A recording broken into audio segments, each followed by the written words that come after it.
Hey class. Okay, this is part 2 of the notes. We did 3 examples in the last part of the probability notes. I've got 2 more examples to go over. Okay, again, this is example 4, so pause it, copy down the example, then start the video up again. Okay, so this example, I'm going to read it and then we'll go over it. There are 5 boys and 5 girls in a class. The teacher randomly selects one student to answer a question. Later, the teacher randomly selects a different student to answer another question. The first student is a boy and the second student is a girl. What is the probability of that occurring? Of the first student being that she picks a boy and the second student being picked as a girl.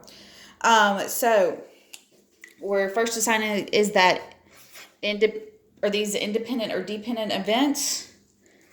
And we need to find the probability. Okay, so independent or dependent. What we're talking about is that second time that when she picks the girl, is the probability of that dependent on the first event when she picked the first student. The second student being picked, is it dependent or independent of the first student being picked? Okay, so before the keyword was return.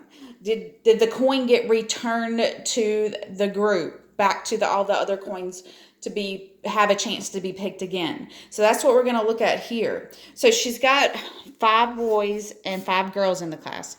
She randomly picks one student to answer a question. That's the first. So then she randomly selects a different student to answer another question.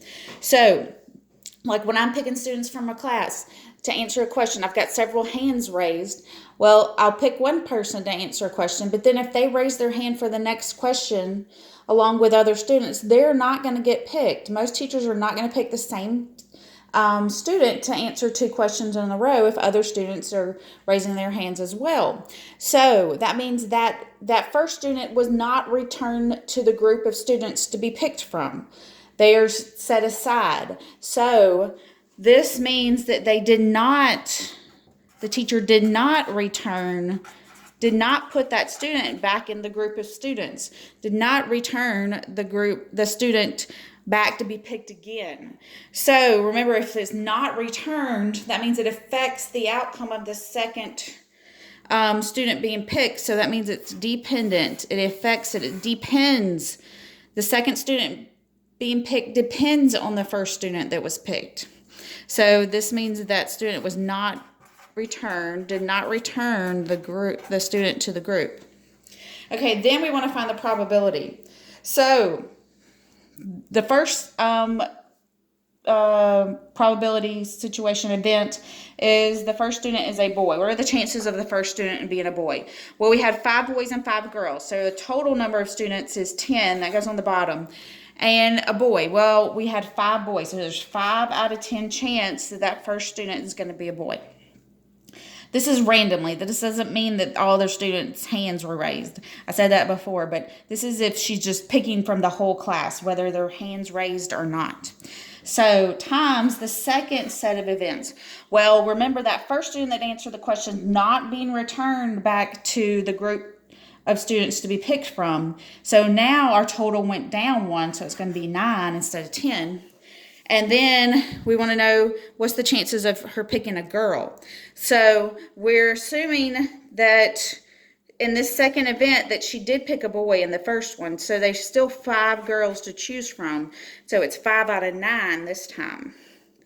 Then we're going to multiply them. So 5 times 5 is 25. Then 10 times 9 is 90. And then if we divide those,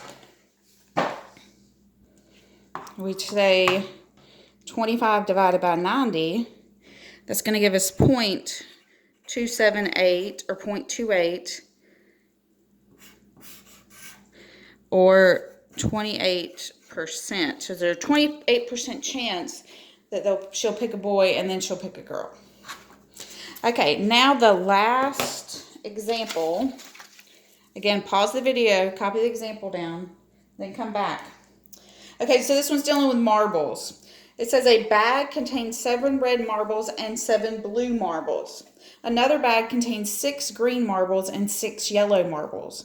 You randomly pick 1 marble from each bag. And what is the probability? We're going to find that one marble is blue and then the other marble is yellow that you pick. So again, we're checking, is this independent or dependent?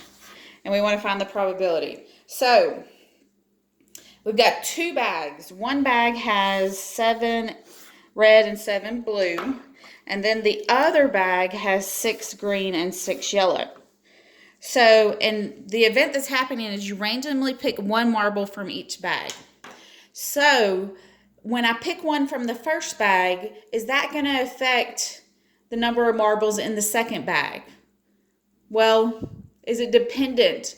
No, it's not going to change the number of marbles from the second bag. We're picking 2 from 2 different bags. The bags are independent of each other. We're not having to return a marble or keep one out. They're independent. Since it's 2 separate bags, this is 2 separate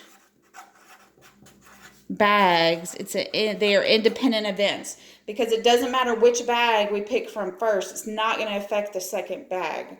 So now we can find the probability. So the first bag, we have 7 red and 7 blue. So total, how many do we have? 14. That goes on the bottom. Then, what is the probability that one marble is blue? Well, we had 7 blue, so it's 7 out of 14 chance. Then, our second bag, or the other bag, we have 6 green marbles and 6 yellow marbles. So total, we have 12 marbles, and what's the chance of one marble is yellow? We had 6 yellow, so it's 6 out of 12 chance. So again, it's a 1/2 chance. So we're going to multiply these.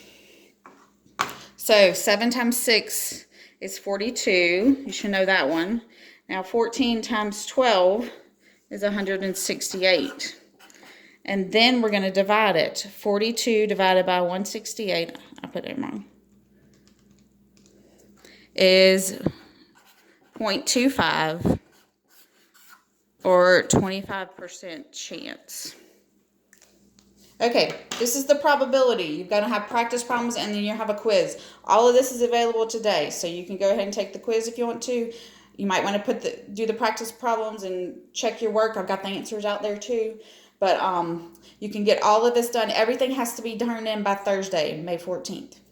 Ask me questions. If you have any questions, please feel free to ask me any questions. Y'all have a great day.